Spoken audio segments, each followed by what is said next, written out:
Hello, today is Wednesday, April 23rd, and welcome to episode 443 of Fault Lines, the National Security Institute's podcast that gets you quickly up to speed 3 times a week on the national security and foreign policy debates shaking up America.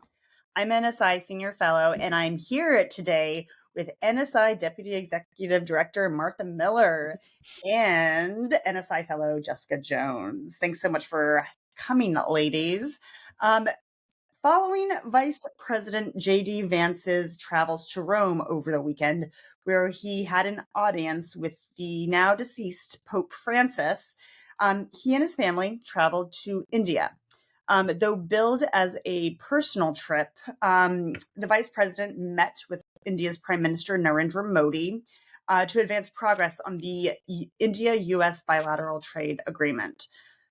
India has been hit with, well, at least had been hit with a 26% reciprocal tariff on April 2nd, before levies were suspended on April 9th, a week later, by President Trump. However, a 10% baseline tariff is still in effect. Meanwhile, as the Vance family was continuing their travels in India, there was a horrific terrorist attack in the tourist hub of Pagalam in India's disputed Kashmir region. More than 24 tourists were gunned down by, it's believed, by militants opposing Indian rule. This was the deadliest attack in the region in 25 years. So, Martha, Jessica, let's go ahead and get into this and discuss the Vance trip, as well as the implications of this really horrific set of events occurring in India's north. So, Martha and Jess, I want you both to answer this question because I know we've talked about it here before on the pod under the previous administration. You know, the U.S. India relationship is a really important one. It's one that President Trump's predecessor sought to advance as well. Back in February, Prime Minister Modi and President Trump really built on this momentum by agreeing to more than doubling bilateral trade between New Delhi and Washington to $500 billion by 2030. How do we think this relationship is going? So I'll jump in. Look, I think terrorism still remains like the glue with this relationship, and China is sort of the gravitational pull in U.S. India ties. This attack didn't rewrite the meeting agenda, but it certainly changed the optics. I think security, despite, tariffs obviously are front and center, but at the same time, we do have these shared security interests. But I think what's interesting too, Vance, this is the first time in 12 years that a vice president has visited India. It clearly was also meaningful for the Vance family. And I think it sent a clear message that DC, Washington sees India as indispensable. And I think, one of the questions will be like whether, to what extent do India and the United States share common enemies? And do we have, a common vision for what's to come? So I think, we'll see, obviously our Russia policy is not necessarily aligned.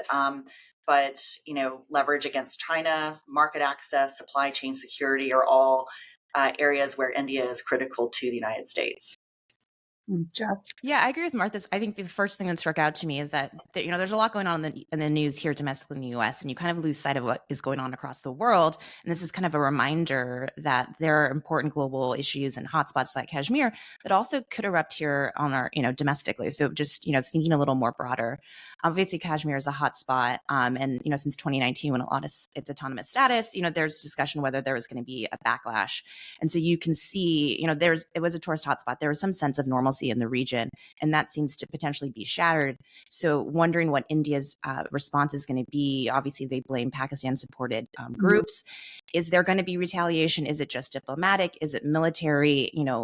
Ostensibly, Pakistan is also a security partner of the U.S. when it comes to counterterrorism. We haven't heard President Trump talk too much about them. But what happens if India does strike back? What if it does clamp down? To Martha's point, there seems to be less room for disagreement between the Trump administration than the Biden administration when it comes to India, less potentially concern about human rights issues, domestic, clamping down on domestic dissension, deltas in our Russia policy is clear. There's still clear, strong relationships between India and Russia, and President Trump's focus more on trade and the transactional partnership we can build there. So it'll be interesting to see where it goes. Vice President Vance talked about a win-win relationship and dark days if we don't come together and collaborate, especially when it comes to China. And obviously, China and India are not close friends. They have their own hot conflicts at times, but I think there is a difference between India and China not being close and trying to bring India in to be kind of a cornerstone of our Indo-Pacific security policy, and whether or not India has its own leverage to be able to be non-aligned, to stay out of the global power dynamics going on, and whether they want to get on board when it comes to countering China, TBD. Yeah, no, I think that both those points are very fair. Clearly there is a lot of anger across India in the wake of these terrorist attacks. This is happening. This happened during a very high-level visit by President Vance and his family. Of course, we should note that President or Vice President Vance's wife Usha is Indian, and his children are of Indian descent. And so this was a very meaningful visit for the family. And frankly, this terrorist attack is seen as undermining India's security, and it's an embarrassment for the government, particularly given the target is an international tourist destination. As you mentioned, India is pinning responsibility on Pakistan. We are, of course, seeing the wild conspiracy theories, float about. Some of them more creative than others this time around. Do you think we're going to see an escalation here? As we've mentioned, Pakistan U.S. relations have really taken a hit in recent years. Frankly, have they ever been good? At the same time, I'm wondering here how the United States is going to move forward in the security partnership with India. Of course, both are nuclear powers. The situation is highly volatile. I'm not sure. I think that there'll be escalation per se, but obviously that's always been a volatile region, and the relationship between Modi and President Trump is quite strong. So there might be a sense from New Delhi that they have a path to do a little bit more than perhaps while Biden was president. So. I will be curious to see how it unfolds. I can't claim to have a clear answer, but a crystal ball. I think I agree exactly with Martha that there's at least there's more opportunity to see some kind of response. But given the relative stability we've seen, whether they want to risk that remains to be seen.